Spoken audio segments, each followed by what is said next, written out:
Turn on the water. First, the water flow is not too fast.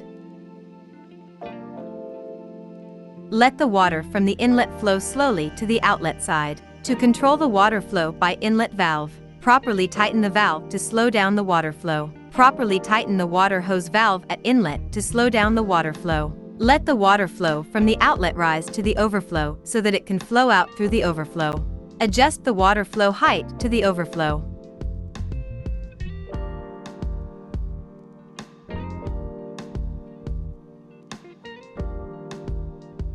Keep the water level to be stable as in the video.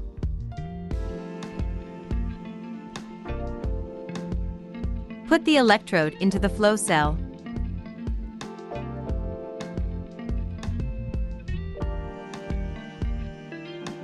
Put on the screws. Tighten the screws on both sides. Water flow adjustment is completed.